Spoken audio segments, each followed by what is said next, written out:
যদি কোরআন শিখাইতেন বলতো বাবার মুখে প্রথম যেদিন শুনেছি কোরআন সেদিন থেকে কোরআনই জীবন কোরআনই আমার প্রাণ। ঠিক কিনা?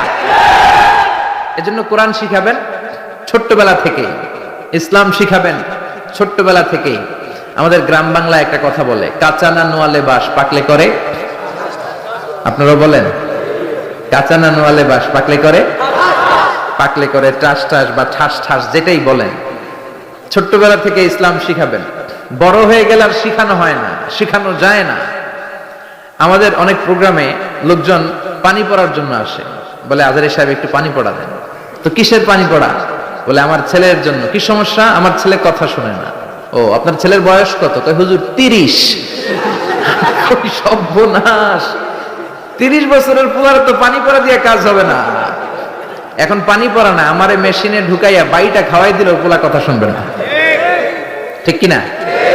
এজন্য কাঁচা না নোয়ালে বাঁশ পাকলে করে।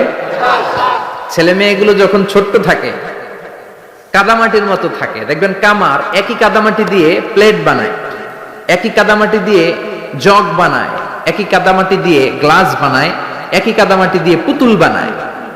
এখন এগুলো বানানোর পরে যখন আগুনে পোড়ানো হয়, লাল হয়ে যায়, তখন কি আর কিছু বানানো যায়? তখন কি আর শেপ দেওয়া যায়, স্ট্রাকচার দেওয়া যায়, কাঠামো দেওয়া যায়? দিতে গেলে ভেঙে যাবে। ঠিক কিনা? এজন্য যা শিখাবেন ছোট্টবেলা থেকেই, teach your children the holy Quran. Holy Quran will teach your children everything. আপনি আপনার ছেলেরে কোরআন শিখান, কোরআন আপনার ছেলেরা সব শিখাই দিবে। সুবহানাল্লাহ। এজন্য সাইয়েদনা লোকমান ওনার ছেলেকে ছোট্টবেলা থেকেই কিছু উপদেশ দিলেন যেগুলো তার মাথায় ঢুকে যায়। ছোট্টবেলা থেকেই যদি ইসলাম শিখান, খারাপ হওয়ার সুযোগ নাই, বেয়াদব হওয়ার সুযোগ নাই, বেনামাজি হওয়ার সুযোগ নাই, রংবাজ হওয়ার সুযোগ নাই, চাঁদাবাজ হওয়ার সুযোগ নাই। এগুলো হবে নামাজি, এগুলো হবে আল্লাহওয়ালা, এগুলো হবে দেশপ্রেমিক। আর যদি ছোট্টবেলা থেকে সারেগামা পাদানিসা এগুলো শিখান, এই ছেলেগুলোই এক সময় দেখা যাবে এগুলোই হবে বাংলা ভাই, ইংরেজি ভাই, অঙ্ক ভাই, এগুলোই হবে এরশাদ শিকদার, পিচ্চি হান্নান, কালা জাহাঙ্গীর। এক একটা বড় ডন হবে, এগুলা ডন, ডন 1 2 3 সব হয়ে যাবে। ঠিক কিনা? এজন্য সাইয়েদনা লোকমান বুদ্ধি করে ছোট্টবেলা থেকেই ছেলেরে জরুরি কথাগুলো শিখাইয়া দিলেন। এখন কে এই লোকমান? সাইয়েদনা লোকমান ছিলেন একজন নিগ্রু মানুষ, কুচকুচে কালো। আফ্রিকার দেশের লোকগুলো কুচকুচে কালো হয়, আপনারা যারা হজ করতে গিয়েছেন নিশ্চয়ই দেখেছেন। আবার এই সমস্ত এলাকার লোকেরা অনেকে সৌদি আরবেও থাকে, তো সৌদিতে, কুয়েতে, কাতারে ওখানেও কিছু নিগ্রু লোক দেখা যায়। তাদের ঠোঁটগুলো হয় পুরু, হাতগুলো হয় লম্বা, কুচকুচে কালো। আমি যখন মিশরে পড়াশোনা করেছি আমি দেখেছি, আমার অনেক আফ্রিকান বন্ধু ছিল কুচকুচে কালো। সাইয়েদনা লোকমান ছিলেন এরকম কুচকুচে কালো। একটু খেয়াল করে দেখেন, একজন মানুষ সাদা হোক কিংবা কালো হোক, এটা আল্লাহ ডাজন্ট ম্যাটার, আল্লাহ এটা খেয়াল করেন। তা না হলে কালো লোকের কথা আল্লাহ কোরআনে তুলে দিতেন না। ঠিক কিনা? ইসলাম বলে কালো আর সাদায় কোনো পার্থক্য নাই। There is no difference between black and white. সাদা কালোয় কোনো ডিফারেন্স নাই।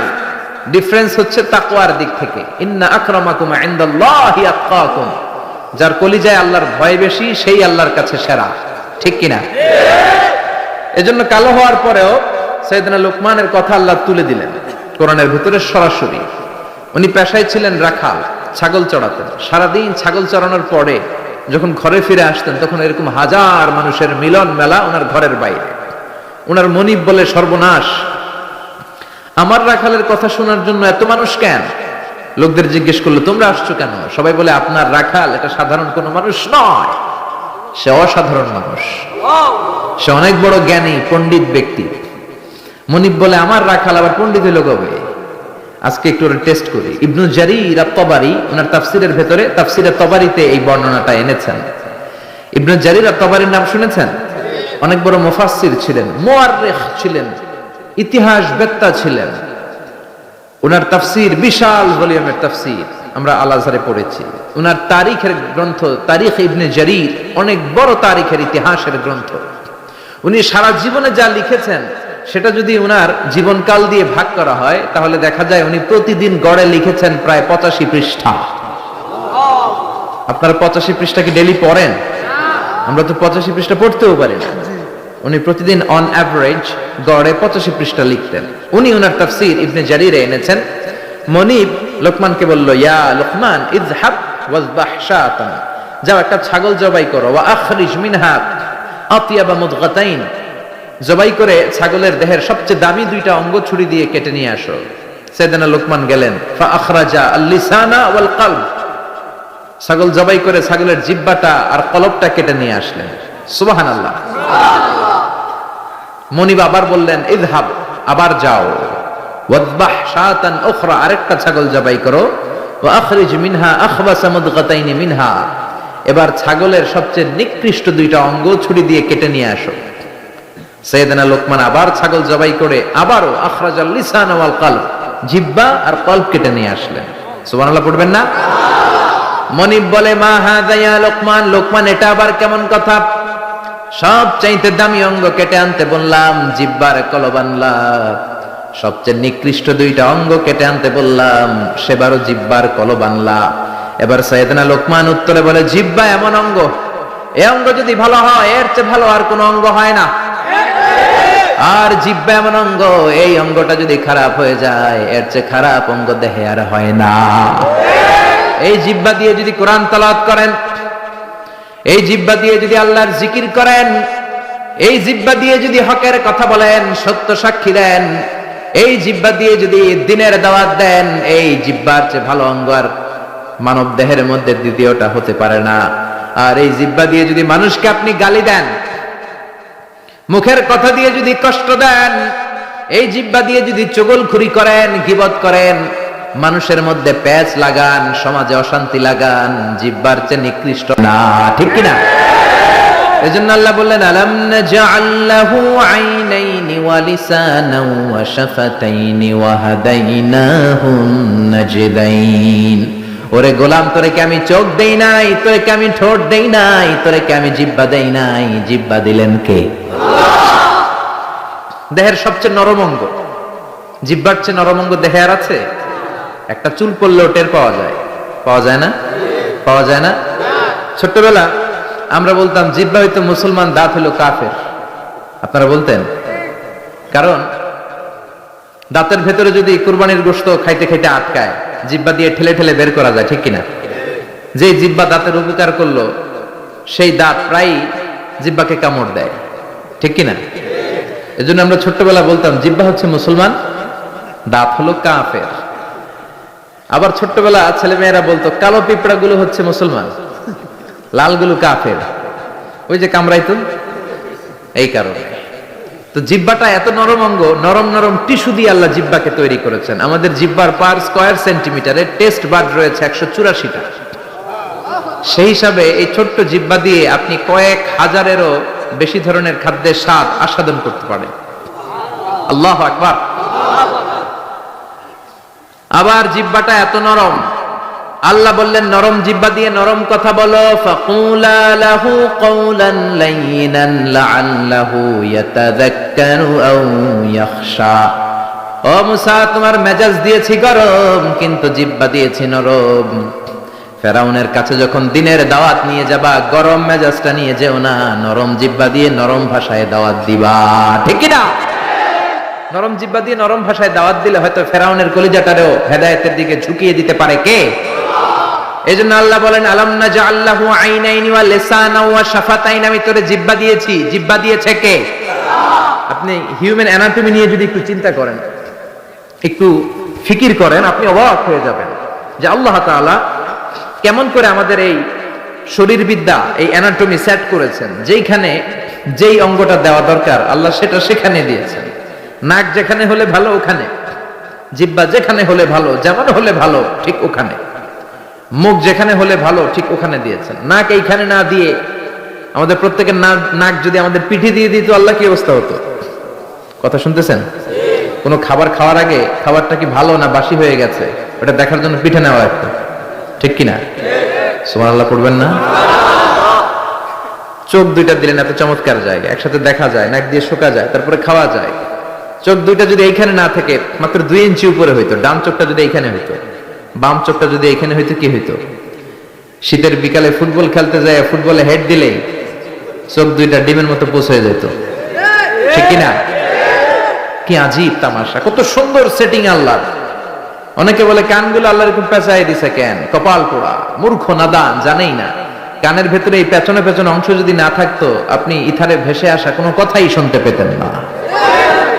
আচ্ছা, এই কানগুলো আল্লাহ এখানে না দিয়ে আমার ডান কান যদি আল্লাহ ডান বগলের নিচে দিত, আর বাম কান যদি বাম বগলের নিচে দিত, আজকের মাহফিল শোনার জন্য সবার এমনি থাকা লাগতো, এমনি, ঠিক কিনা? কারণ হাত দিয়ে যদি কান চাপা পড়ে থাকে, আজারি সাহেবের কথা শোনা যাবে? এজন্য সাইয়েদনা লোকমান বললেন, জিহ্বা এমন অঙ্গ, জিহ্বা যদি ভালো হয়, জিহ্বার চেয়ে ভালো অঙ্গ আর হয় না। জিহ্বা যদি খারাপ হয়, জিহ্বার চেয়ে খারাপ অঙ্গ আর হয় না। আবার তিনি কলব দেখে বললেন, কলব এমন অঙ্গ, এটাই শ্রেষ্ঠ, এটাই নিকৃষ্ট। এই কলবে যদি আল্লাহর জিকির ঢুকান, এই কলবে যদি আল্লাহর স্থান দেন, এই কলবে যদি মানুষের জন্য ভালো ভালো কথা চিন্তা করেন, কল্যাণের কথা চিন্তা করেন, মানুষের জন্য ভালোবাসা রাখেন, কলবটাই হলো শ্রেষ্ঠ অঙ্গ। আর কলবে যদি আল্লাহরে না বসায় শয়তানরে বসান, এই কলবের মধ্যে যদি শয়তানের জিকির রাখেন, এই কলব দিয়ে যদি মানুষের জন্য হেট্রেট রাখেন, ঘৃণা, হিংসা, অহংকার, এগুলো দিয়ে যদি মানুষের জন্য ঘৃণা পুষে রাখেন, হিংসা পুষে রাখেন, এই কলবের চেয়ে নিকৃষ্ট অঙ্গ আর হতে পারে? এজন্য কলব শ্রেষ্ঠ, আবার নিকৃষ্ট। এজন্য কলবের ভেতরে জিকির ভরবেন কার? আল্লাহ বললেন, আলা বিযিকিরিল্লাহি তাতমাইন্নুল কুলুব। দুনিয়ার কোন জিনিস দিয়ে কলব ঠান্ডা হয় না, কলব ঠান্ডা হয় একটা জিনিস দিয়ে, লা ইলাহা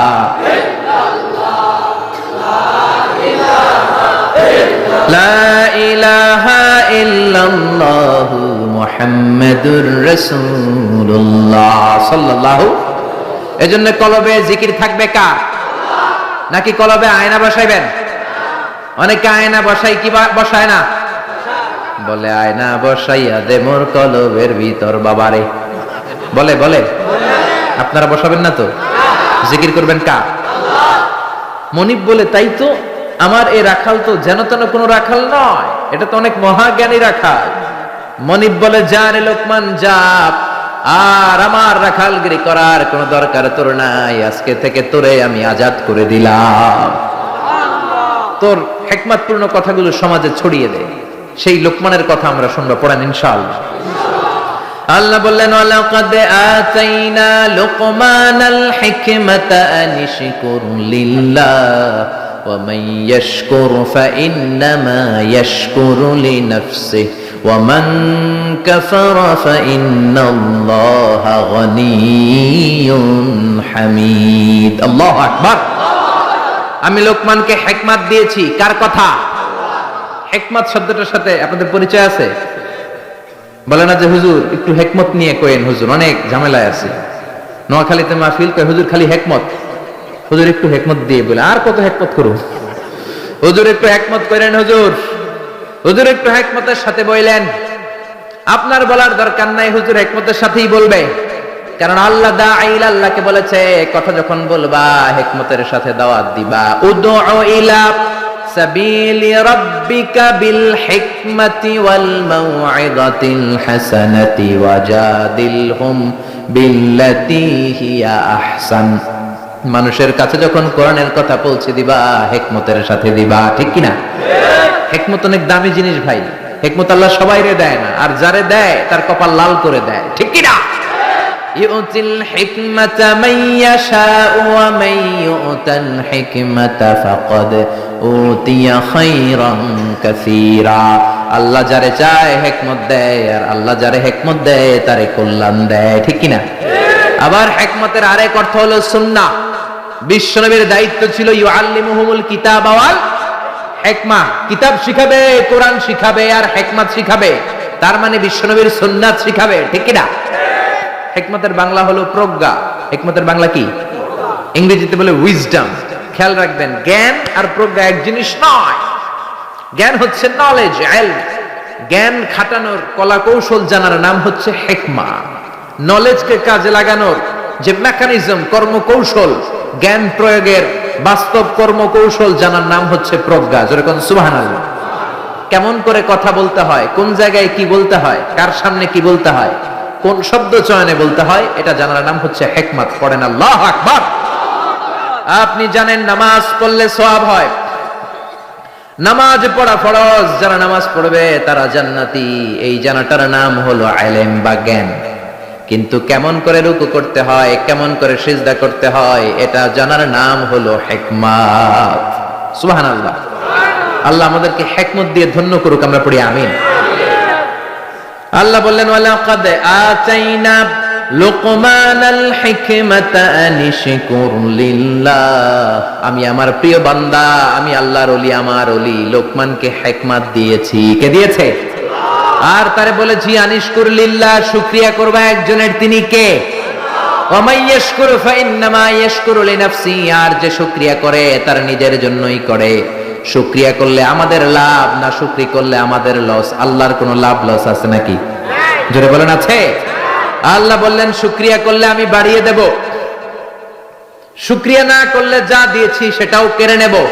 লা ইন শাকারতুম লা আযীদান্নাকুম ওয়া লা ইন কাফারতুম ইন্না আযাবি লাশাদীদ। যদি শুকরিয়া করো নিয়ামত বাড়ায় দিবে কে? কুফরি করলে শাস্তি দিবে কে? কুফরি করলে আল্লাহর আযাব বড় কঠিন। ইন্না বাতশা রাব্বিকা লাশাদীদ, আল্লাহর পাকড়াও বড় কঠিন। আল্লাহ সব সময় ধরে না, কিন্তু যখন ধরে ধরে ধরে ধরে না, ধরলে আল্লাহ। নমরুদরে যখন ধরলেন ছাড়েন নাই, ফেরাউনরে ধরলেন ছাড়েন নাই, আব্রাহারে ধরলেন ছাড়েন নাই। এখনো যদি কাউরে ধরে ছাড়বে? ছাড়বে। এজন্য তওবা করার দরকার আছে না নাই? নামাজ পড়ার দরকার আছে না নাই? কোরআনের পক্ষে থাকার দরকার আছে না নাই? আল্লাহ বললেন আনিশকুরু লিল্লাহি ওয়া মান ইয়াশকুরু ফাইন্নামা ইয়াশকুরু লিনাফসি। যে শুকরিয়া করে নিজের জন্য করে, যে শুকরিয়া করে তার লাভ, আল্লাহর কোনো লাভ নাই। আল্লাহর কোনো লাভ আছে? লাভ লস কার? জোরে বলেন লাভ লস কার? সহিহ মুসলিমের বর্ণনা, আল্লাহ বললেন ইয়া ইবাদি আন্না আউওয়ালাকুম ওয়া আখিরাকুম ওয়া ইনসাকুম ওয়া জিন্নাকুম কানু আলা আফজারি কলবি রাজুলিন ওয়াহিদ মা নাকাসা মিন মুলকি শাইআ। ও গোলাম, সবাই যদি কাফের হয়ে যাও, সবাই যদি নাফরমান হয়ে যাও, সবাই যদি ফেরাউনের উত্তরসূরি হয়ে যাও, আমি আল্লাহর ক্ষমতা আর এক আনাও কমবে না। ঠিক কি না? আর সব যদি জিকির করতে করতে আল্লাহর ওলি হয়ে যাও, পাক্কা ইমানদার হয়ে যাও, পাক্কা মুমিন হয়ে যাও, আমি আল্লাহর ক্ষমতা আর এক ইঞ্চিও বাড়বে না। ঠিক কি না? আল্লাহর ক্ষমতা বাড়েও না কমেও না। আল্লাহর কোনো লাভ লস নাই। লাভ লস কার? আরো জোরে বলেন কার? এবার সাইয়েদনা লোকমান তার ছেলেকে উপদেশ দিবেন 10টা। জোরে বলেন কয়টা? সবাই বলেন কয়টা? আজকে আপনারা শুনবেন কয়টা? শিওর নাকি 5টা শুনবেন? 7টা? 8টা? 10টাই? শিওর? 5টা শুনে আবার ওঠা বসা করবেন না তো? শেষ পর্যন্ত থাকবেন? আল্লাহ কবুল করুক। وَإِذْ قَالَ لُقْمَانُ لِابْنِهِ وَهُوَ يَعِظُهُ يَا بُنَيَّ لَا تُشْرِكْ بِاللَّهِ إِنَّ الشِّرْكَ لَظُلْمٌ عَظِيمٌ। ও নবী, স্মরণ করুন সেই সময়ের কথা যখন লোকমান তার ছেলেকে উপদেশ দিচ্ছে। কি দিচ্ছে? উপদেশ দিবেন। আমরা উপদেশ দেই না, নসিহত করি না। আদ-দীনু আন-নাসিহা, নসিহত করাই হচ্ছে ইসলাম। বাবা ছেলের নসিহত করবে, বন্ধু বন্ধুরে নসিহত করবে, দলের নেতা দলের কর্মীদেরকে নসিহত করবে, কর্মীরা নেতারে নসিহত করবে। জোরে কোন ঠিক কিনা? নসিহত থাকতে হবে। যতদিন নসিহত থাকবে ততদিন ইসলাম থাকবে। ঠিক কিনা? স্মরণ করুন যখন লোকমান ছেলেকে নসিহত করছে, ইয়া বুনাইয়া, আর তার নসিহতের ভাষা ছিল কোমল। নসিহতের ভাষা হতে হবে হৃদয় স্পর্শী, নসিহতের ভাষা হতে হবে কোমল। হৃদয় থেকে দরদ মাখানো কথা বললে এটা আরেকজনের হৃদয়ে যেয়ে লাগে। ঠিক কি না? আর যদি গালি দিয়ে বলেন, ধমক দিয়ে, হারামজাদা, ফজরের নামাজ পড়ছ না, এদিকে আয়, আজকে তোর একদিন কি আমার একদিন। পোলাই কেবল ঠিক আছে, আমনের একদিন, তাহলে আমারও আছে একদিন। ঠিক কি না? ঠিক কি না? কাজ হবে না। এজন্য ভালোভাবে বলেন। সাইয়েদনা লোকমান তাই করলেন, ইয়া বুনাইয়া লা তুশরিক বিল্লাহি ইন্নাশ শিরকা লাযুলমুন আযীম। লা তুশরিক বিল্লাহ, ইয়া বুনাইয়া, ও আমার কলিজার টুকরা, ও আমার বাছা, ও আমার ছেলে, ও আমার সন্তান। আপনারা কি বলেন? ও আমার হোলা, হ্যাঁ সন্তান, ও আমার বৎস, ও আমার কলিজার টুকরা ছেলে, লা তুশরিক বিল্লাহ, খবরদার আল্লাহর সাথে শিরক করো না। ইন্নাশ শিরকা লাযুলমুন আযীম, শিরক হলো মহা জুলুম, অনেক বড় জুলুম। কারণ এই জুলুমটা দুনিয়ার কোনো মানুষের উপর করা হয় না, জুলুমটা করা হয় কার উপর?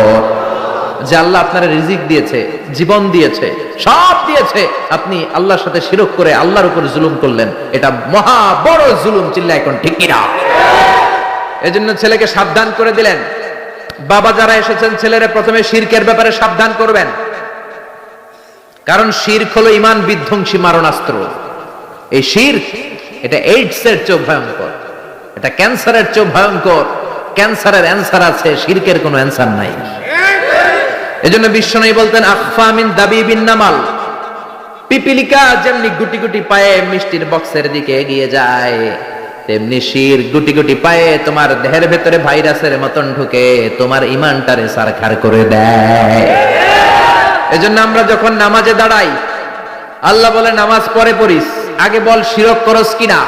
আমরা বলি ওয়াজ্জাহাতু ওয়াজহিয়া লিল্লাযী ফাতারাস সামাওয়াতি ওয়াল আরদা হানিফাও ওয়া মা আনা মিনাল মুশরিকিন। না, আল্লাহ শিরক করি না। ওয়া মা আনা মিনাল, আল্লাহ আমি শিরক করি না। আবার জিলহজ মাসে যখন হজে যান, আল্লাহ বলে হজ পরে করিস, আগে বল শিরক করস কিনা।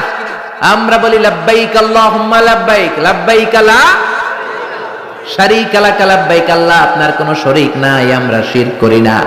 এজন্য শিরক হলো বড় পাপ, শিরক হলো মহা পাপ, সব পাপের বাপ। এজন্য ছেলের শিরক থেকে বাঁচাইতে হবে, ঠিক কি না?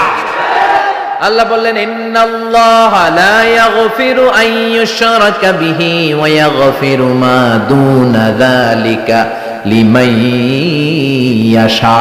আল্লাহ চাইলে সব গুনাহ মাফ করে দিতে পারেন, শুধুমাত্র শিরকের গুনাহ মাফ করেন না। খবরদার, ক্যান্সারের অ্যানসার আছে, শিরকের কোনো অ্যানসার।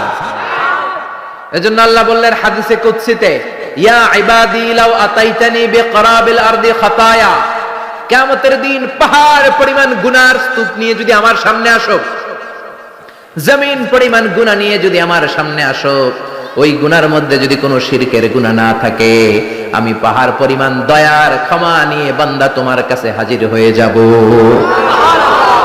পাহাড় পরিমাণ গুনাহ করছেন, কিন্তু ওই গুনার ভিতরে কোন গুনাহ নাই? শিরকের গুনাহ নাই। তাহলে পাহাড় পরিমাণ দয়া, ভালোবাসার ক্ষমা নিয়ে আপনার কাছে হাজির হয়ে যাবে কে? এজন্য খবরদার, লাইন আশরাকতা লা ইয়াহবাতান্না আমালুক, যদি শিরক করো আমলগুলোরে বাতিল করে দিবে কে? এজন্য সাইয়েদনা লোকমান ছেলেরে বললেন, লা তুশরিক বিল্লাহি ইন্নাশ শিরকা লাযুলমুন আযীম। ও আমার ছেলে, খবরদার শিরক করবা না। ছেলে মেয়েরা আজকে যাই বলতে পারবেন? কি বলবেন? ও বাবা শিরক করিস না, আদর করে বললেন। হ্যাঁ, ও আমার বাবা, আমার বাজান, আমার কলিজার টুকরা, তুই আমার সব। বাপরে বাপ, শিরক করিস না, শিব বড় পাপ, সব পাপের বাপ, ঠিক কি না? সাবধান করে দেন। শিরক দুই ধরনের, শিরকে আকবার, আরেকটা হচ্ছে শিরকে আসগার। আলোচনাটা কঠিন লাগতেছে? সহজ করে কইতে আমায় কহজে, সহজ করে যায় না কওয়া সহজে। সহজ করে বলার চেষ্টা করতেছি, আপনারা একটু বোঝার চেষ্টা করতে হবে। শিরক দুই ধরনের, শিরকে আকবার, শিরকে আসগার। শিরকে আকবার যদি করেন, আপনি শেষ, আমও শেষ, সালাও শেষ, ঈমান শেষ, মুশরিক হয়ে যাবেন। নতুন করে কালিমা পড়তে হবে মুসলমান হওয়ার জন্য, ঠিক কিনা? এই শিরকে আকবার তিন ধরনের। প্রথমটা হলো আশ-শিরকু ফির রুবুবিয়্যাহ, রবের ব্যাপারে কোনো ছাড় নাই। রব যদি আল্লাহর না মাইনা আরেকজনরে মানেন, মাইর আছে না নাই? এজন্য কবরের প্রথম প্রশ্ন কি? মার রাব্বুক, তোমার রব কে? আপনাকে বলতে হবে, আল্লাহ আমারে রব। দমে দমে তনু মনে তারি অনুভব, পড়েন আল্লাহ আমারে রব। এজন্য কবরের প্রথম প্রশ্ন, রব, আমাদের রব কে? এ আল্লাহ ছাড়া যদি কাউকে আপনি রবের জায়গায় স্থান দেন, আপনি শিরক করে ফেললেন, ঠিক কিনা? আল্লাহর ক্ষমতার মতো যদি কাউরে মনে করেন, আল্লাহর মতো যদি কাউরে বানান, আল্লাহর আসনে যদি কাউরে বসান, সেটাই শিরক, ঠিক কিনা? 2 নাম্বার হলো শিরক ফিল উবুদিয়্যাহ। বুঝার চেষ্টা করেন, ইবাদতে শিরক। ইবাদত পাওয়ার একমাত্র হকদার কে? মসজিদে যে আমরা সিজদা দেই কারে? এখন আপনি যদি মসজিদেও সিজদা দেন, মাজারে যেও সিজদা দেন, মুমিন না মুশরিক? মুমিন না মুশরিক? মাজারে সিজদা দিবেন? কিন্তু অনেকে মাজারে সিজদা দেয় কি দেয় না? পত্র পত্রিকায়, ফেসবুকে, অনলাইনে ছবিগুলো আছে না নাই? পুরুষের চেয়ে মহিলারা বেশি যায়। গোলাপ শাহ মাজারে তো আপনি অল টাইম 24 আওয়ার্স গেলেই মহিলারা এমনি উল্টে বেড়ে থাকে, সেজদা, জন্মের সেজদা দেয়। কেন সেজদা দিলেন মা? বলে আমার মেয়ে আছে 5টা, আমার ছেলে লাগবে, ছেলে। বাবা আমারে ছেলে দিবে, বাবা আমারে সন্তান দিবে। সন্তান দেয়ার মালিক কে? মাজারে গেলে সন্তান পাওয়া যায় না। মাজারে গেলে যদি সন্তান পাওয়া যেত, তাহলে কুকুরের সন্তান হয় কেমনে? কুত্তায় কোন মাজারে গেল? গাভীর সন্তান হয় কিভাবে? ছাগলের বাচ্চা হয় কেমনে? মুরগির বাচ্চা হয় কেমনে? মুরগি কোন মাজারে যায় সিজদা দিছে? কথা কি বুঝতে পারতেছেন? এজন্য আল্লাহ বললেন, ইয়াহাবু লিমান ইয়াশাউ ইনাসা ওয়া ইয়াহাবু লিমান ইয়াশাউ যুকুর আও ইউযাওয়িজুহুম যুকরানা ওয়া ইনাসা ওয়া ইয়াজআলু মান ইয়াশাউ আকীমা ইন্নাহু আলিমুন কাদির। তিনি যারে চান তারে ছেলে দেন, তিনি কে? আল্লাহ। যারে চান তারে মেয়ে দেন, তিনি কে? আল্লাহ। যারে চান ছেলেও দেন, মেয়েও দেন, তিনি কে? আল্লাহ। আবার যারে চান তারে ছেলেও দেন না, মেয়েও দেন না, তিনি কে? আল্লাহ। এই জন্য ছেলে মেয়ে চাইবেন কার কাছে? আল্লাহ। 3 নম্বরে আশিরক ফিল আসমাই ওয়াস সিফাত। আল্লাহর নাম যদি আপনি কাউরে ডাকেন, আল্লাহর নামে, আপনি দুনিয়াতে আল্লাহ ছাড়া অন্য কাউরে আল্লাহ বলতে পারবেন? পারবেন? আল্লাহর গুণের মতো করে যদি কাউকে ডাকেন, আমরা অনেক বড় আল্লাহর ওলি আব্দুল কাদের জিলানীর নামের আগে আল্লাহর একটা নাম লাগাই, আবার মাইকিং করার সময়ও দেখি ওনার নামের আগে এই নামটা লাগাই কি লাগায় না? কি নাম? কয় গাউসে পাক। গাউসে পাক কে? কথা বলেন, বুঝার চেষ্টা করেন। গাউস মানে সাহায্যকারী। গাউস মানে কি? গাউসুল আযম মানে মহান সাহায্যকারী। তো আপনাকে সাহায্য করতে পারে কে? আল্লাহ। চিল্লায় বলেন কে? আল্লাহ। এজন্য খবরদার, আল্লাহর নামে অন্য কাউরে ডাকা যাবে? আব্দুল কাদের জিলানী শুধু বড়ই আল্লাহর ওলি ছিলেন না, বড় মুজাহিদ ছিলেন, মুফতাকির বিল্লাহ। ওনার সময়কার বাদশা ওনার বিরুদ্ধে জিহাদ করেছেন, জিহাদ করে কালিমার পতাকা উড়িয়েছেন। মাইনুদ্দিন চিশতি, খাজা মাইনুদ্দিন চিশতির নামে অনেক কথা বলে, কিন্তু উনি বড় মুজাহিদ ছিলেন। পৃথ্বীরাজ, হিন্দুস্তানে পৃথ্বীরাজের সিংহাসনকে উল্টিয়ে ভারতবর্ষে হিন্দুস্তানের মতো জায়গায় তিনি কালিমার পতাকা গেড়েছেন, ঠিক কিনা? কিন্তু তাদের জিহাদের অবদানের কথা বলে না, সমাজ সংস্কারের কথা বলে না, তাদের উল্টা পাল্টা কারামতের কথা বলে লোকজনদেরকে বিভ্রান্ত করে, যখন ঠিক কিনা? এজন্য এই শিরকগুলো করা যাবে না। 2 নাম্বার হচ্ছে শিরকে আসগার, ছোট শিরক। এই ছোট শিরক যদি আপনি করেন, আপনি মুশরিক হবেন না, কিন্তু আপনার কবিরা গুনাহ হবে। কি গুনাহ? তওবা করতে হবে, তা না হলে মাফ নাই। জোরে কোন ঠিক কিনা? সবচেয়ে জঘন্যতম শিরকে আসগার হলো আর রিয়া। বিশ্বনবী বলেন, আমার ইন্তেকালের পরে তোমাদের ব্যাপারে যেই শিরকে আসগার আমি সবচেয়ে ভয় পাই, সেটা হলো রিয়া। সেটা কি? রিয়া আমাদের মধ্যে আছে না নাই? হজ করছে হাজী সাহেব, না করলে বেড়াইছে একটা যায়। তো হজ করছেন আপনি কারে খুশি করার জন্য? জোরে বলেন। তো আপনি আলহাজ না বললে সেটা যান কেন? আলহাজ নামের আগে লাগাবেনই না, এটা তো আপনার ইবাদত। আলহাজ যদি লাগান, আল মুসল্লি লাগান না কেন? আপনি তো নামাজি, আপনার দরকার আল মুসল্লি, আল মুজাক্কি, আস-সায়েম, আলহাজ কুতুবুদ্দিন মানে নামাজি, সায়েম মানে রোজা পালনকারী, আল মুজাক্কি মানে যাকাত আদায়কারী, আল হাজ মানে হজ পালনকারী, কুতুবুদ্দিন, ঠিক কি না? একটাও লাগাবেন না। হজ করেছেন কারে খুশি করার জন্য? দুনিয়ার কোন মানুষের শোনানোর দরকার নাই যে আমি আলহাজ, ঠিক কি না? ঠিক কি না? ঠিক কি না? এরকম অনেক শিরকে আসগার আছে আমাদের সমাজে, এগুলো অহরহ। বিশ্বনবী বলেছেন, আল হালাফু বিগাইরি ইসমিল্লাহ, আল্লাহ ছাড়া অন্য কারো নামে শপথ করা, কসম করাও শিরকে আসগার। কিন্তু আল্লাহর নাম ছাড়া অন্য নামে কসম আছে না নাই? কয় হুজুর কোরআনের কসম, হুজুর মসজিদের কসম, কাবার কসম, বিদ্যার কসম, মাথার কসম, মায়ের বুকের দুধের কসম, আর কি কি কসম আছে কোন তো?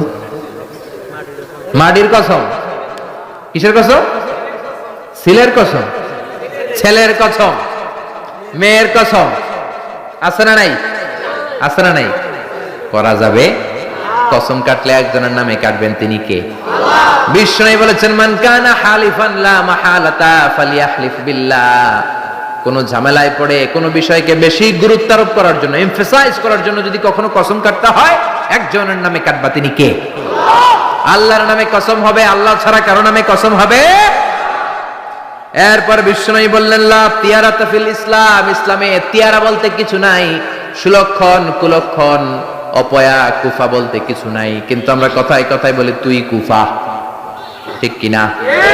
খেলার সময় তুই ঢুকলে মাশরাফি আউট হয়ে যায়, তুই ঢুকলে আমার দলের লোকেরা আউট হয়, বলি না? ভুয়া কথা। ও ঢুকলেও আউট হবে, না ঢুকলেও আউট হবে, ঠিক কিনা? নতুন বউ আসছে বাড়িতে, বৌমারে শাশুড়ি বলে, মা একটু চা বানায় খাও। নতুন বৌমা, নতুন বাড়ি, নতুন জায়গা, বুঝে নাই, চা বানাতে যে প্রেস্টিজ ভেঙে ফেলছে। এখন তো বউটা তো ভালো না, এটা তো অপয়া, এটা তো কুলক্ষণে, এটা অমঙ্গলে, বলে না? বলে না? এজন্য খবরদার, এগুলো বলা যাবে। মুসলমান বিশ্বাস করে ওয়াল কদর, তাকদীরের উপর, খাইরিহি ওয়া শাররিহি মিনাল্লাহ, ভালো হোক মন্দ হোক একজন করতে পারে, তিনি কে? এরপরে ইতিয়ানুল আররাফিন, গণকের কাছে যাওয়া। গণক বাবারা আছে না নাই? গণকদের কাছে যাওয়া যাবে না। কেউ যদি গণকের কাছে যায়, যে যদি কিছু জিজ্ঞেস করে, ওই জিজ্ঞেসকারীর 40 দিনের নামাজগুলারে বাতিল করে দিবে কে? শুধু জিজ্ঞেস করছেন, যে জিজ্ঞেস করছেন যে আমার একটা সমস্যা, এটা কি হইতে পারে? গণক তো কোনো ভবিষ্যৎ বলতে পারে না, ভবিষ্যৎ বলতে পারে একজন, তিনি কে? গণকের কাছে যাবেন না, তবে যেতে পারেন এক শর্তে, যে বলবেন, গণক বাবা চেম্বার দিয়েছেন কেন, কি হয় এখানে? গণক বলবে, আমি সব জানি, আমি ভবিষ্যৎ বলে দিতে পারি, ভবিষ্যতে কি হবে আমি সব জানি। তখনই দিবেন 20 কেজি ওজনের এক থাপ্পড়। থাপ্পড় দিলে যদি সে চটে যায়, রেগে যায়, বলবেন, আপনি তো ভবিষ্যৎ জানেন, আমি যে এসে থাপ্পড় দিব তাও তো জানেন, জানি আসি না, কেন থাপ্পড়টা খাইলেন, কেন দৌড় দিলেন না, ঠিক কিনা? এভাবে গণকদেরকে সাইজ করার দরকার আছে না নাই? তুলা রাশি, বৃষ রাশি, কর্কট রাশি, সিংহ রাশি, সিংহ রাশি, এরপরে কন্যা রাশি, এরপরে উল্লুক রাশি, ভাল্লুক রাশি, কুত্তা রাশি, বিলাই রাশি, আছে না নাই? আছে না নাই? তারপরে হাতের রেখা দেখে কথা বলে, হাতের রেখায় সব আছে। আপনি যাবেন, ম্যাগনিফাইং গ্লাস ইউজ করে ওরা, মানে ছোট জিনিসকে বড় দেখা যায়, এরকম গ্লাস নিয়ে এক চোখ বন্ধ করে এভাবে দেখবে, আর বলবে, তোমার হাতের রেখা অনেক ভালো, তুমি সদর দক্ষিণের পোলা, তোমার কপাল ভালো, এই রেখাটা যদি এই দিক দিয়ে ওদিকে যায়, তুমি কিছুদিনের মধ্যে ইনশাল্লাহ সৌদি আরব, তারপরে কয়েকদিনের মধ্যে বিয়ে করতেছে, অনেক টাকার মালিক হবা, তুমি অনেক বড় নেতা হবা, দেদারসে অনেক কিছু শোনায় দিবে আপনাদের। আসলে সে কিচ্ছুই জানে না, জানে একজন, তিনি কে? তারপরে কাইতন বাঁধে, ছোট্ট ছেলে মেয়েদের কোমরের মধ্যে কাইতন বাঁধে না? আপনাদের এলাকায় বাঁধে? তাবিজ ঝুলা, এতগুলা করে তাবিজ, গলায় এতটি, হাতে এতটি, এদিকে এতটি, আবার কোমরে এতটি। তাবিজের ভারেই তো পোলায় অসুস্থ হয়ে যাবে, সুস্থ হবে কি করে? বিশ্বনবী তাবিজ ঝুলান নাই, বিশ্বনবী ঝাড়ফুঁক করতেন, রুকিয়া, ঝাড়ফুঁক করবেন। বিশ্বনবী হাসান হুসাইনকে ঝাড়ফুঁক করতেন। বুখারীর বর্ণনা, আউযু বিল্লাহি আউযু বিকালিমাতিল্লাহি তাম্মা মিন কুল্লি শাইতানিন ওয়া হাম্মা ওয়া মিন কুল্লি আইনিন লাম্মা, এই দোয়াটা পড়ে বিশ্বনবী হাসান হুসাইনকে ফু দিতেন। বিশ্বনবী তাবিজ দেখলে ছিঁড়ে ফেলতেন, সাহাবারা তাবিজ দেখলে ছিঁড়তেন, আর আমরা তাবিজ ঝুলাই। তাবিজ আপনার কিচ্ছু করতে পারে না, করতে পারে কে? কোরআনের আয়াত দিয়ে তাবিজ দেয়া যাবে কিনা এটা একটা ইখতিলাফি মাসালা, কিন্তু নিরাপদ হচ্ছে আপনি তাবিজের কাছেই যাবেন না, আপনি ঝাড়ফুঁক করবেন। আপনারা রাত্রেবেলা জিনে ধরে যাতে আপনি সূরা ফালাক, সূরা নাস করে ফু দেন, আয়াতুল কুরসি পড়ে ফু দেন, জিনের বাদশাও দিবে দৌড়, ঠিক কিনা? এজন্য আয়াতুল কুরসি পড়বেন, সূরা ফালাক, নাস পড়বেন। লাবিদ ইবনুল আ'সাম, ইহুদিদের মিত্র, বিশ্বনবীকে ব্ল্যাক ম্যাজিক করলো। 4 মাস বিশ্বনবী অসুস্থ, নড়তে চড়তে পারে না। বিশ্বনবী 4 মাসে তাবিজ ঝুলায় নাই। 4 মাস পরে সাইয়েদনা জিব্রাইল সূরা ফালাক, সূরা নাস নিয়ে নাজিল হয়ে যায়। 2 সূরার মধ্যে 11টা আয়াত। বিশ্বনবীর নিয়ে একটা কুয়ার কাছে যে সাইয়েদনা জিব্রাইল বললেন, ও নবী, কুয়ার ঢাকনা তোলেন, দেখবেন একটা চিরুনি আছে। ওই চিরুনির ভিতরে বিশ্বনবীর দাড়ি আর চুল নিয়ে এই লাবিদ ইবনুল আ'সাম, ইহুদিদের মিত্র, 11টা গিট মেরেছে। কয়টা? বিশ্বনবী বললেন, ও নবী, একটা করে গিট খোলেন আর পড়েন কুল আউযু বিরাব্বিল ফালাক। একটা করে আয়াত পড়েন, আপনারা সুস্থ করে দিবে কে? এজন্য সূরা ফালাক, সূরা নাস পড়ে ফু দিবেন। জিন ভূতের অশরীরী কোনো আত্মা যদি আপনার উপর আসর করে, আসর মুক্ত করে দিবে কে? এরপরে হাতের মধ্যে আজমির শরীফের সুতা বাঁধে, সাদা আর লাল কালারের, দেখছেন? আপনাদের এলাকায় তো নাই না? আছে আছে আছে। খবরদার, যুবকেরা যদি হাতে থাকে ছিঁড়ে ফেলো। এটার উপর তাওয়াক্কুল করবা না, তাওয়াক্কুল করবা কার উপরে? পরীক্ষার রাতে দেখলাম এক ছেলে আজমির শরীফের সুতা নিয়ে ঘুরে, কিরে পরশ না কেন? কই যে সুতা আছে, সুতা আমার এ প্লাস কে ঠেকাইবো, কে ঠেকাইবো? এই যে সুতা দিয়ে এ প্লাস পাবো। সুতা এ প্লাস দিবে? আপনাকে পড়তে হবে, প্রিপারেশন নিতে হবে, আর তাওয়াক্কুল করতে হবে একজনের উপর। তিনি কে? আরো জোরে বলেন, তিনি কে? এজন্য এগুলোর উপর কোনো বিশ্বাস নাই। রাশিফল বিশ্বাস করা যাবে না, গণক বাবার উপর বিশ্বাস করা যাবে না, হাতের রেখার উপর বিশ্বাস করা যাবে না। কারণ হাতের রেখার মধ্যে কোনো ভাগ্য থাকে না। ভাগ্য তো তারও থাকে যার হাত থাকে না। হাত নাই, পা নাই, এরকম বিকলাঙ্গ মানুষ পৃথিবীতে আছে না নাই? তো যে লোকটা হাত ছাড়া জন্মালো, ওর ভাগ্য আছে না? সুবহানাল্লাহ পড়েন। একটু চিন্তা করলেই আপনি সব টের পাবেন। এরপরে খবরদার, ইঁদুরের কাছে দাঁত চাওয়া যাবে না। নাকি চাইবেন? এলাকায় আছে দাঁত পড়ে গেলে ইন্দুরের গর্ত খুঁজে, যে বলে, ইন্দুর মামা, আম্মাই কইছে আমনে নাকি আমার বড় মামা, আমার মোটা দাঁত নিয়ে আপনার চিকন দাঁত দেন। মানুষের রুচি কত নিচের দিকে নামলে আশরাফুল মাখলুকাত হয়ে ইঁদুরের গর্তের কাছে যে দাঁত চায়। ও মিয়া, দাঁত নেয় কে? দাঁত দেয় কে? এজন্য চাইবেন কার কাছে? এরপরে দেখবেন ট্রাকের পিছনে পুরান জুতা আছে না নাই? আমি তো বিভিন্ন জায়গায় রাতে রাতে ঘুরি, প্রায় দেখি লরি ট্রাক গুলোর নিচে, পুরাতন যে বাসগুলো আছে এগুলোর নিচে ছিঁড়া জুতা। কেন? বাসওয়ালারা বলে, হুজুর বদনজর থেকে বাঁচার জন্য, হুজুর মুখ লাগে, মুখ লাগে। তো কি হয়েছে? পুরান জুতা ঝুলাইলাম, যেটা মুখ লাগাইছে ওর গালে যায় আমার ছিঁড়া জুতা যায় পড়ছে।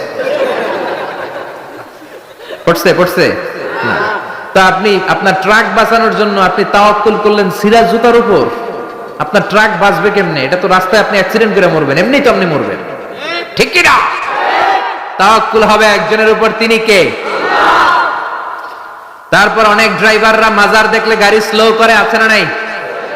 কেন স্লো করলা? কয়, হুজুর বাবা অনেক গরম, গরম বাবা, জোরে চালাইলে আমার গাড়ি উল্টায় দিব, আপনি মরে যাবেন। তো মাজারে যে শুয়ে থাকে সে যদি গাড়ি উল্টায় দেয়, সে যদি দুর্ঘটনার কারণ হয়, সে যদি মানুষ মারে, ওটা কি বাবা নাকি ডাকাত? ওটা কি বাবা না সন্ত্রাস? এজন্য এগুলোতে বিশ্বাস করা যাবে না। বাচ্চাদের কপালে টিপ দেয়, কেন? বদনজর থেকে বাঁচবে না। বাচ্চাকে ঘর থেকে বের করার আগে সূরা ফালাক, সূরা নাস পড়ে ফু দিবেন, আয়াতুল কুরসি পড়ে ফু দিবেন। বদনজর থেকে বাঁচাবে কে? কালো টিপ দিবেন না তো। অবাক করা কাণ্ড, আমি আমার বাসার একটা অনেক পুরাতন অ্যালবাম ঘাটতে ঘাটতে দেখি আমার 7-8 বছরের বা 6-7 বছরের একটা ছবি, আমার কপালের দিকে এরকম কালো টিপ দেওয়া। আম্মারে ধরলাম, ঘটনা কি, কালো টিপ দিছো কেন? কয়, তোর নানি কইছে। নানিরে ধরলাম, ও নানি, তুমি এই কথা কইছো কেন? কয়, তোর বড় আম্মা কইছে। বড় আম্মা মইরা গেছে, আর খুঁজা পাই না। বড় আম্মা বেঁচে নাই, আল্লাহ ওনারা জান্নাত নসিব করুক। তো আগে এই যে নানি, বড় মা, দাদি, এরা যা বলতো এটাই ছিল রেফারেন্স। এখন আমরা কোরআন থেকে শুনি, কোরআন থেকে মানি, ঠিক কিনা? এরপরে বলে পরীক্ষার দিন সকালে ডিম খাওয়া যাবে না। তার মানে এখন 100-এ কমন পড়ছে ওনাদের। সবার হাসি দেখে মনে হচ্ছে 100-এ 100 কমন। সদর দক্ষিণে এটা ঘরে ঘরে আছে না? ভুয়া কথা। আমি যতবার ডিম খেয়ে গেছি ততবারই ফার্স্ট পরীক্ষায়। ইচ্ছা মতো ডিম খেয়ে যাবা, পরীক্ষায় ফার্স্ট বানাই দিবে কে? এরপরে বলে, খবরদার জট কলা খাবি না, জমজ সন্তান হবে, বলে না? জট কলা ইচ্ছা মতো খাইবেন। জমজ সন্তান হলে তো আরো ভালো, 2বারের কাজ একবারে সারলো, ঠিক কিনা? 10 মাস 20 মাস একটা মায়ের 2বারে কষ্ট, 2বারে সিজার করে পেট কাটো, 50-50 হাজার করে 1 লাখ টাকা, টাকাও বাঁচলো, মায়ের কষ্টও বাঁচলো, ঠিক কিনা? এজন্য এখন থেকে জট কলা খুঁজে খুঁজে খাইতে হবে। রাজি আছো মুসলমান? এরপরে কয়, হাত চুলকালে টাকা আসে, বলে কি বলে না? আবার বলে, তোর মাথার মধ্যে 2 গিট, তোর বিয়া হইব 2টা, বলে বলে। এজন্য সাইয়েদনা লোকমান ছেলেরে সাবধান করে দিলেন, লা তুশরিক বিল্লাহি ইন্নাশ শিরকা লাযুলমুন আযীম। খবরদার আমার কলিজার টুকরা বাজান, শিরক করো না। এই যেগুলো বললাম এগুলো করো না বাবা, এগুলো করা যাবে না। মুসলমান এগুলোতে বিশ্বাস করে না, এগুলোর উপর তাওয়াক্কুল করে না। মুসলমান তাওয়াক্কুল করে একজনের উপর, তিনি কে? দুই নাম্বার উপদেশ, ইয়া বুনাইয়া ইন্নাহা ইন তাকু মিসকালা হাববাতিন মিন খারদালিন ফাতাকুন ফি সাখরাতিন আও ফিস সামাওয়াতি আও ফিল আরদি ইয়াতি বিহাল্লাহ ইন্নাল্লাহা লাতীফুন খাবীর। আল্লাহু আকবার। 10টা শুনবেন তো? মনে মনে করতেছে হুজুর যেমনে ধরছে টাইট কইরা সারা রাত নিয়ে ফেলবে না, অল্প কয়েক মিনিটে শেষ করে দিব, আর লম্বা করবো না, অনেক কষ্ট হচ্ছে আমি বুঝতেছি। 11:30 বাজে। 2 নাম্বার উপদেশ, ইয়া বুনাইয়া, ও আমার সন্তান, তুমি যদি সামান্য কোনো ভালো কাজ করো কিংবা যাররা পরিমাণ পাপ কাজ করো, এটা আকাশে উঠে করো কিংবা পাহাড়ে ঢুকে করো কিংবা জমিনের ভেতরে লুকিয়ে করো, কেউ দেখে নাই, দেখেছে কে? আল্লাহ। কেউ যেটা দেখে না দেখে কে? আল্লাহ। কেউ যেটা শোনে না শোনে কে? আল্লাহ। কেউ যেটা বোঝে না বোঝে কে? ইন্নাল্লাহা লাতীফুন খাবীর, তিনি সূক্ষ্মদর্শী। এখান থেকে পিছনে সিপাই কি হইতেছে আমি দেখি না, কিন্তু দেখে কে? আল্লাহ। প্যান্ডেলের উপরে কি হচ্ছে আমরা দেখি না, দেখে কে? আল্লাহ। বাংলাদেশের ওই প্রান্তে রোহিঙ্গাদের সাথে কি আচরণ হচ্ছে কেউ দেখে না, দেখে কে? আল্লাহ। ছেলেরে এই ব্যাপারে সচেতন করে দিলেন। ছেলেরে প্রথমে বললেন, বাবা খবরদার শিরক করিস না। দ্বিতীয় পর্যায়ে বললেন, বাবা ছোট্ট অন্যায় করো, ছোট্ট ভালো করো, কেউ দেখে নাই, আল্লাহ দেখে। এজন্য ছোট্টবেলা থেকেই ছেলেদের মনের ভেতরে আল্লাহর ভয় ঢুকানোর দরকার আছে না নাই? এই ছোট্টবেলা থেকেই দ্য সেন্স অফ অ্যাকাউন্টেবিলিটি, জবাবদিহিতার ভয় ঢুকাই দিবেন ছেলের ভেতরে। এই তাকওয়া নামক সফটওয়্যার যদি ছেলের মাথায় এখনই ইনস্টল করে দিতে পারেন, এই ছেলে কোনোদিন বেয়াদব হবে না, বেনামাজি হবে না, ঠিক কি না? ছোট্টবেলা থেকেই সাবধান করেন। ছোট্ট বাচ্চারা দেখবেন আপনি কালো কালারের কলম কিনে দিয়েছেন তো, স্কুলে যেয়ে দেখে ওর বন্ধুর কলমের কালি লাল, আস্তে করে ওর কলমটা ব্যাগে ভরে নিয়ে আসে না? আপনি এক ধরনের রাবার কিনে দিয়েছেন, এটা ভালো লাগে না, ওর বন্ধুরটা ভালো লাগছে, ব্যাগে ভরে নিয়ে আপনি শিখান, বাবা কারো পারমিশন ছাড়া কোনো জিনিস যদি নাও এটাকে চুরি বলে, কেউ দেখে নাই কিন্তু দেখছে কে? আল্লাহ। খবরদার কারো জিনিস না বলে নেওয়া যাবে। আপনার ছেলে রাস্তা দিয়ে হাঁটে, 500 টাকার নোট পেয়েছে, শিখাই দিবেন খবরদার যত বড় টাকার নোট পরে থাকুক হাত দেওয়া যাবে। ছেলেরা শিখায় দেন, রাস্তা দিয়ে হেঁটে যাচ্ছ, আম বাগানে আম পেকে আছে, টুক করে একটা আম ব্যাগে করে নিয়ে আসছো, কেউ দেখে নাই, দেখেছে কে? আল্লাহ। শিখাবেন এগুলো ছোট্টবেলা থেকে শিখাবেন। জবাবদিহিতার ভয়, তুমি যাই করেছো কিয়ামতের দিন এটার হিসাব আছে না নেই? 3 নাম্বার উপদেশ, ইয়া বুনাইয়া আকিমিস সালাতা ওয়া আমুর বিল মা'রুফি ওয়ানহা আনিল মুনকার। ইয়া বুনাইয়া, ও আমার বাজান, ও আমার সন্তান, আকিমিস সালাহ মানে কি? সালাতে কায়েম করো, সালাতে কায়েম করো, হবে সম্মানী তুমি, হবে জান্নাতি তুমি, হবে সম্মানী তুমি, হবে জান্নাতি তুমি, দিবে কাল হাসরে শীতল ছায়া আরশে আজিম, রাব্বিয়াল আলা রাব্বিয়াল আযীম। আল্লাহু আকবার। আকিমিস সালাহ, বাবা সালাত কায়েম করো, নামাজ পড়ো, কেননা নামাজের হিসাব প্রথমে নেওয়া হবে। আউয়ালু মা ইউহাসাবু বিহিল আবদু ইয়াউমাল কিয়ামাতি আস-সালাহ। কিয়ামতের দিন সর্বপ্রথম যে জিনিসটার হিসাবে হবে সেটা হলো নামাজ।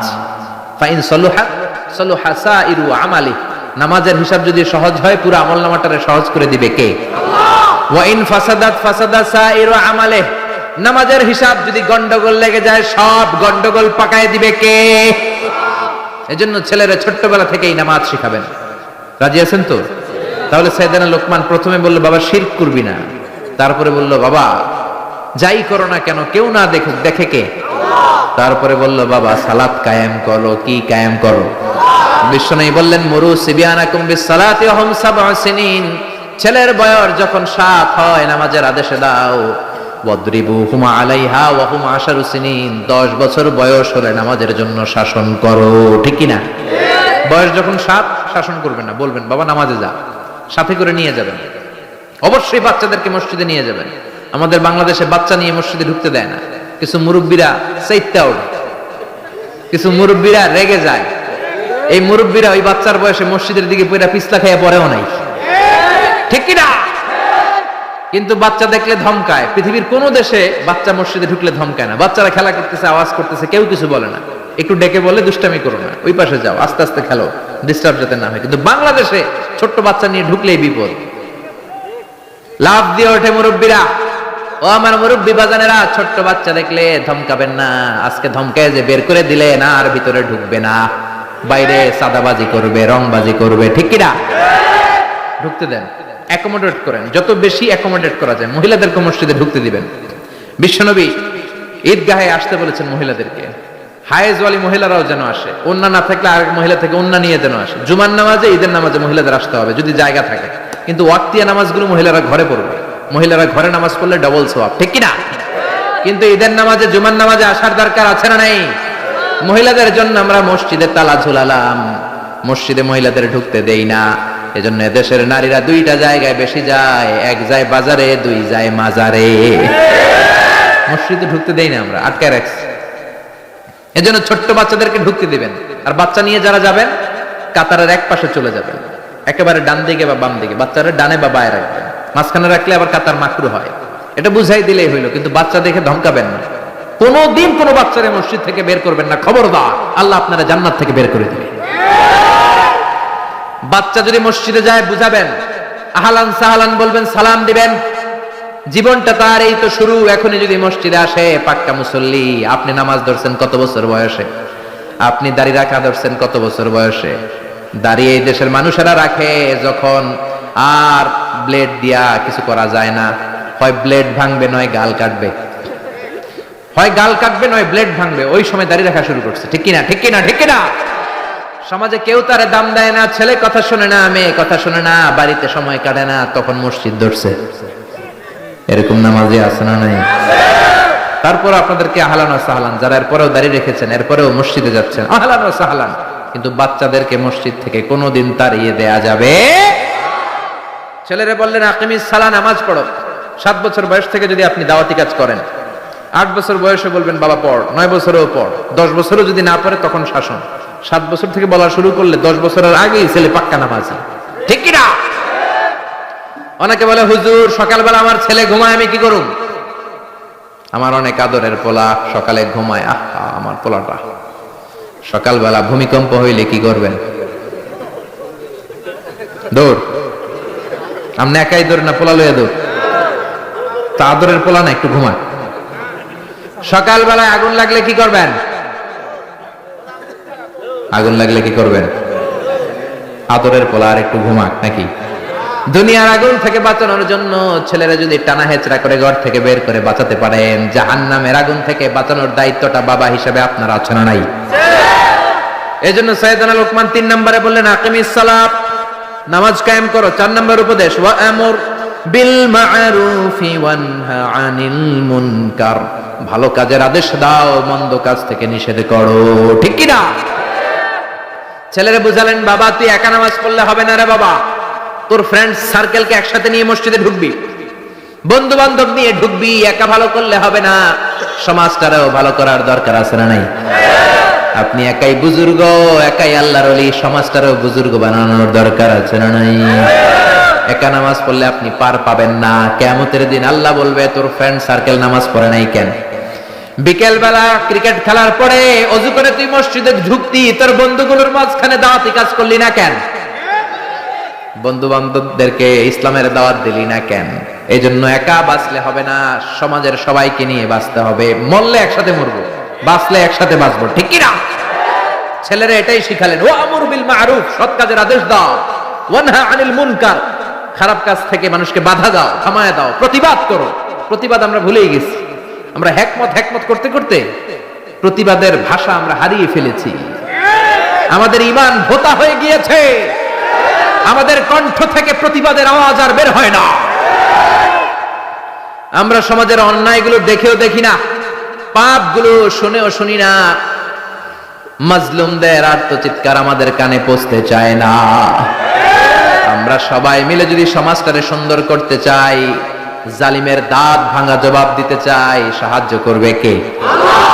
একসাথে হন, অনেক বড় শক্তি, এই শক্তির সামনে কেউ দাঁড়াতে পারে না, ঠিক কি না? ছেলেরা শিখালেন ওয়া'মুর বিল মারুফ, নিজে ভালো কাজ করবি, সমাজেও আদেশ দিবি, নিজে খারাপ করবি না, সমাজেও কোনো খারাপ কাজ হতে দেওয়া যাবে না। কারণ আযাব আর গজব যখন আসে শুধু জালেমদের উপর আসে না, আলেমদের উপরও আসে। আলেম সাহেব, তুমি খারাপ দেখে খারাপটা বললা না কেন? হক দেখে হকের কথা বললা না কেন? ঝুঁকি নিয়ে দাওয়াতি কাজ করলা না কেন? ঠিক কি না? আযাব যখন আসে তখন সমাজের শুধু বেনামাজিদের উপর আসে না, নামাজিদের উপর আসে। আযাব যখন আসে ইন জেনারেল আসে, গণহারে সবাই মরে, জালিম মরে, জিনাকার মরে, বেনামাজি মরে, আল্লাহর ওলিরাও মরে, ঠিক কি না? তুমি ঘরে বসে বসে জিকির করে তোমারে ওলি হইতে কইছে কে? সমাজটারে তুমি পরিবর্তন করো নাই কেন? ঠিক কি না? সাইয়েদনা মুসা আল্লাহরে বললেন, আল্লাহ কোন এলাকার উপর যখন আযাব দেন ওই এলাকার জালিমদের উপর না দিয়ে সবার উপরে দেন কেন? জালিমরা যেমনি মরে আলেমরাও মরে কেন? জালেমরাও মরে আলেমরাও মরে, কারণটা কি? জালিমও মরে যায়, আলিমও মরে যায়, খারাপ লোকগুলাও মরে, ভালোরাও মরে। খারাপরা মরে বুঝলাম, ভালোরা মরে কেন? ভালোরা মরে কেন? ভালোদের উপর আযাব দাও কেন? আল্লাহ বলে, মুসা কিছুক্ষণ পরে তুমি নিজেই প্রশ্নের উত্তর পেয়ে যাবা। সাইয়েদনা মুসা আলাইহিস সালাম হাঁটতে লাগলেন, হাঁটতে হাঁটতে মরুভূমির মাঝখানে একটা গাছ পেয়ে বিশ্রাম নিচ্ছেন। বিশ্রামের এক পর্যায়ে ঘুমিয়ে গেলেন, প্রচন্ড ঘুম। ওই গাছের নিচে ছিল বিষ পিঁপড়ার বাসা। কিসের বাসা? আছে? কামড় দিলে খুব আরাম লাগে না? হ্যাঁ, বেশ ব্যথা লাগে। তিনটা পিঁপড়া সাইয়েদনা মুসা আলাইহিস সালামের পায়ে কামড়াতে শুরু করলো। পিঁপড়ার কামড় খেয়ে সাইয়েদনা মুসা আলাইহিস সালাম ঘুম থেকে জেগে গেলেন। ঘুম ভেঙে গেল। এই নবীর মেজাজ নরম না গরম? বেশি না কম? খুব রাগী নবী ছিলেন, মেজাজ ওয়ালা নবী। উঠে দেখে তিনটা বিষ পিঁপড়া কামড়ায়, আশেপাশে বিষ পিঁপড়ার বাসা। রাগের চোটে খরমের জুতা পরে পা দিয়ে ডলে ডলে পিঁপড়ার বাসা নাস্তানাবুদ করে দিলেন, ভেঙে সারখার করে দিলেন। পা দিয়ে ডলে ডলে সবগুলো পিঁপড়া মেরে ফেললেন। আল্লাহ ডেকে বললেন, ও মুসা, কামড় দিছিল কয়টা? মারছো কয়টা? মারছো কয়টা? মারার দরকার ছিল তিনটা, সবগুলারে মারলা কেন?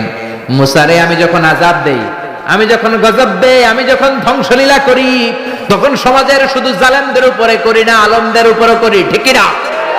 কারণ আলেম সমাজগুলারে বাঁচাই নাই কেন? আল্লাহর ওলিরা সমাজটারে সংস্কার করে নাই কেন? কোরআন যারা জানে, যারা জানে না তাদের কাছে পৌঁছায় নাই কেন? ঠিক কি না? এজন্য ছেলেরে বললেন, ওয়া'মুর বিল মা'রুফি ওয়ানহা আনিল মুনকার, নিজেও ভালো করো, সমাজটারেও ভালো করো।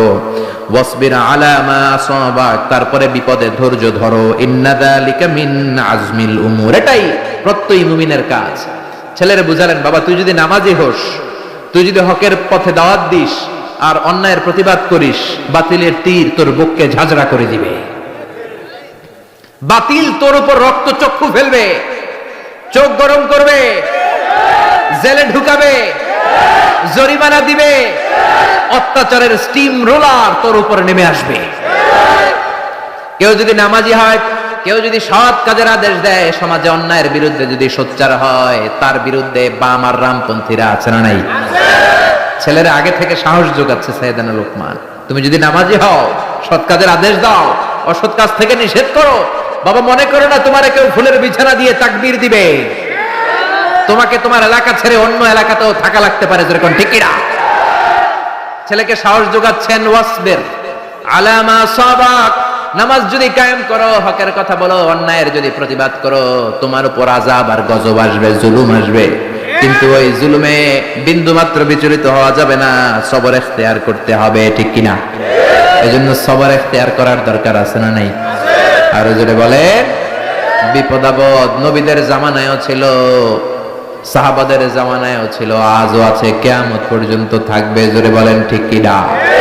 কিয়ামত পর্যন্ত থাকবে। বিশ্বনবী শিহাবে আবি তালেবে 3 বছর জেল খাটেন কি খাটেন নাই? আপনি খাটছেন কয় বছর? বিশ্বনবী উহুদের ময়দানে দাঁত ভাঙলেন, আপনার দাঁত ভাঙছে কয়টা? আমার ভাঙছে কয়টা? বিশ্বনবী তায়েফের ময়দানে রক্ত ঝরালেন, আমি ঝরালাম কয় ছটাক? বিশ্বনবী দাওয়াত দিলে আবু জাহেলরা ঘর থেকে বের করে দেয়, বিশ্বনবী কোরআনের কথা প্রচার করলে নিজের জন্মভূমি মক্কা থেকে তাড়িয়ে দেয়, আপনিও দাওয়াত দেন, আপনারে কেউ কিছু কয় না, আপনার বিরুদ্ধে কেউ লাগে নাই, তার মানে আসল দাওয়াত আপনি পৌঁছাতে পারেন নাই। আসল কোরআনের বাস্তব আলোচনা, বাস্তব কথা, বাস্তব শিক্ষা আপনি সমাজে দিতে পারেন নাই, চিল্লা এখন ঠিক কিনা? কারণ আসল দাওয়াত দিলে বাতিলের তীর আসবে, আসল দাওয়াত দিলে বাম আর রামপন্থীরা আপনার উপর ক্ষেপে উঠবে, আসল কোরআনের কথা বললে কোরআন বিরোধীরা আপনার পেছনে উঠে পড়ে লাগবে। এখন আপনি দাওয়াত দেন, সবাই দেয় হাততালি, তার মানে দাওয়াতে ভেজাল আছে না নাই? আছে না নাই? এই যে কাগজটা, এই কাগজের মধ্যে যদি কলম দিয়ে লেখেন পানি, এটা ভিজবে না, কিন্তু পানিতে ফেললে ভিজবে কি ভিজবে না? কলম দিয়ে আগুন লেখলে পড়বে না, কিন্তু আগুনের উপর রাখলে পড়বে কি পড়বে না? হকের দাওয়াত এমন দাওয়াত, বাস্তব দাওয়াত, কোরআনের দাওয়াত যদি আপনি দেন, দেরি করা লাগবে না, বাতিলের তীর এসে আপনার পিঠ ঝাঁঝরা করে দিবে, ঠিক কি না? এজন্য ছেলেরে সাবধান বাণী শোনাচ্ছে বাবা, বিপদে ধৈর্য ধরবা। যারা কোরআনের কথা বলে, যারা সমাজের অপরাধ নিয়ে কথা বলে, অপরাধকে থামাতে চায়, তাদের পিছনে কোরআন বিরোধীরা সোচ্চার আছে না নাই? তোমার উপর যখন পরীক্ষা আসবে, বিপদ আসবে, আপদ আসবে, তুমি ধৈর্য ধরবা, ঠিক কিনা? এটাই প্রত্যয়ী মুমিনের কাজ। ছোট্ট ছেলেকে বাবা শিক্ষা দিচ্ছে, পড়েন সুবহানাল্লাহ। এরপর শিখালেন ওয়ালা তুসাইর খাদ্দাকা লিন-নাসি ওয়ালা তামশি ফিল আরদি মারাহা। ও ছেলে, মানুষ থেকে মুখ ফিরায় নিও না, মানুষের সাথে মিশো, পিপল ওরিয়েন্টেড হও। যারা পিপল ওরিয়েন্টেড তাদেরকে ভালোবাসে কে? ছেলেকে সামাজিকতা শিখাচ্ছে। প্রথমে বলল শিরক করো না, এরপরে আল্লাহর ভয় ঢুকায় দিল, এরপর বলল বাবা সালাত ক্যাম্প করবি, এরপরে বলল তুই একা পড়লে হবি না, ফ্রেন্ড সার্কেল নিয়ে পড়বি, তারপরে বলল পাপ কাজগুলো বাধা দিয়ে থামিয়ে দিবি, এরপরে সাহস জুগিয়ে বলল বিপদে ধৈর্য ধরবি, এবার বলে সামাজিক হবি। কি হবি?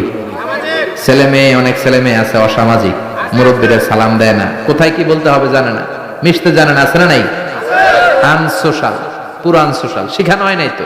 মুরগির পেট থেকে বেরোলে এটা মুরগি, গরুর পেট থেকে বেরোলে গরু, কিন্তু মানুষের পেট থেকে বেরোলে কি মানুষ হয়? ওটারে মানুষ বানাতে হয়, ঠিক কিনা? এই জন্য ছেলেরা বললেন ওয়ালা তুসাইর খাদ্দাকা লিন-নাস, খবরদার মানুষ থেকে মুখ ফিরায় আনিও না। অনেক লোক আছে মানুষের সাথে মিশতে চায় না, আছে না নাই? বিশ্বনবী মানুষ দেখলে আগায় যেতেন, সবার আগে সালাম দিতেন, মুচকে একটা হাসি দিতেন, হাত বাড়িয়ে মুসাফা করতেন, আর জিজ্ঞেস করতেন কাইফা হালুক, কেমন আছেন? এই ধরনের লোকদেরকে সমাজের সবাই পছন্দ করে, ঠিক কিনা? হাসি মুখ, আগে সালাম দেয়, হাত বাড়িয়ে মুসাফা করে, অহংকার নাই, মুখে গুমরাহির কোনো ছাপ নাই। কিছু লোক আছে দেখবেন সারা বছরও একটা হাসি দেয় না, আছে না নাই? সারা বছর চেহারাটা এরকম করে রাখে, আছে না নাই? বিশ্বনবী এই জাতীয় লোকদের পছন্দ করতেন। সবসময় মুচকি হাসবেন, বরকত দিবে কে? ছেলেরে সামাজিকতা শিখালেন বাবা, গণবিচ্ছিন্ন হয়েও না, জনগণের সাথে মিশে থাকো, বরকত দিবে কে? ওয়ালা তামশি ফিল আরদি মারাহা, অহংকার করে রাস্তায় হেঁটো না।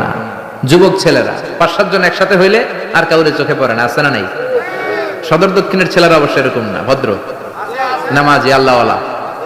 5-7 জন একসাথে হইলে এমন ভাবে রাস্তায় চড়ে, অন্যদেরকে সুযোগ দেয় না, মুরব্বীদেরকে সুযোগ দেয় না, মুরব্বীদেরকে তো গনেই না, আছে না নাই? যে মুরব্বীদের দাড়ি পেকে গেল, একদিন তুমিও তো মুরব্বী হবা। যাকে তুমি মুরব্বী আর বুড়া বুড়া বলে গালে দিতেছো, তিনিও তোমার মতো তাগড়া যুবক ছিল। তিনি যখন রাস্তা দিয়ে দৌড় দিত, লোকজন তাকিয়ে থাকতো তার দৌড় দেখে, ঠিক কি না? সময়ের আবর্তনে, কালের বিবর্তনে তারে বৃদ্ধ বানিয়ে দিল কে? তোমার এই কালো দাড়িকেও একদিন সাদা বানিয়ে দিবে কে? এজন্য ভদ্রতার দরকার আছে না নাই? মুরব্বীদেরকে সম্মান দেওয়ার দরকার আছে না নাই? ওয়ালা তামশি ফিল আরদি মারাহা, যুবক ভাইয়েরা একসাথে যখন রাস্তা দিয়ে হাঁটবা, এক পাশ দিয়ে হাঁটবা, মেয়েদেরকে জায়গা করে দিবা, মুরব্বীদের জায়গা করে দিবা, জান্নাতে তোমারে ঢোকার জায়গা করে দিবে কে? ইয়াংরা এগুলো করে, রক্ত গরম তো, তাগড়া যুবক, আই ডোন্ট কেয়ার, খালি দাপট দেখায়। আর হুন্ডা থাকলে তো কথাই নাই, হ্যাঁ? সাথে যদি হুন্ডা থাকে কোনো কথা নাই, পুরো জমিনটাই ওর বাপের, পুরো রাস্তাটাই ওর বাপের। এগুলো করা যাবে? এজন্য সাইয়েদনা লুকমান তার ছেলেরা ছোট্টবেলা থেকে শিখালেন বাবা ওয়ালা তামশি ফিল আরদি মারাহা, অহংকার করে রাস্তায় হেঁটো না, অহংকার করে বেয়াদবের মতো হুন্ডা চালিও না।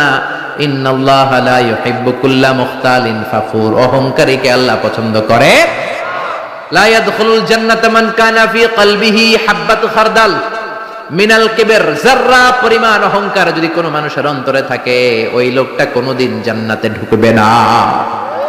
আবার হাদিসে কুদসিতে আল্লাহ বললেন, আল কিবরিয়াউ রিদাই, অহংকার আমার চাদর, ওয়াল আযামাতু ইজারি, বরত্ব আমার লুঙ্গি। যেই লোকটা, যেই গোলামটা আমার অহংকার করলো, সেজন্য আমি আল্লাহর চাদর ধরে টানাটানি করলো। এজন্য অহংকার করা যাবে? অহংকার করা সাজে একজনের, তিনি কে? জোরে বলেন। 9 নম্বরে বললেন ওয়াকসিদ ফি মাশিকা ওয়াগদুদ মিন সাউতিক। 10 নম্বর ওয়াগদুদ মিন সাউতিক, ইন্না আনকারাল আসওয়াতি লা সাউতুল হামির। সুবহানাল্লাহ। ওয়াকসিদ ফি মাশিক, আল কসদ মানে ব্যালেন্সড, মিডল পাথ কে অবলম্বন করা। হাঁটার সময় মধ্যম পন্থায় হাঁটো, বিনয়ের সাথে হাঁটো। রহমানের বান্দারা রাস্তা দিয়ে যখন হাঁটে, অহংকারের সাথে হাঁটে না, বিনয়ের সাথে হাঁটে, ঠিক কিনা? ওয়া ইবাদুর রাহমানিল্লাযীনা ইয়ামশুনা আলাল আরদি হাওনাও ওয়া ইযা খাতাবাহুমুল জাহিলুনা ক্বালু সালামা। রহমানের বান্দারা যখন হাঁটে, বিনয়ের সাথে হাঁটে, ভদ্রতার সাথে হাঁটে, ঠিক কিনা? ছেলে মেয়েদেরকে ভদ্রতা শিখাবেন। সর্বশেষ বললেন ওয়াকদুদ মিন সাউতি, কণ্ঠটাকে মোলায়েম করো, নিচু করো। অনেকে চিল্লা পাল্লা করে কথা বলে, থেকেও শোনা যায়, এমন লোক আছে না নাই? এজন্য ছেলেরা শিখালেন কোমল ভাষী হও। কি ভাষী?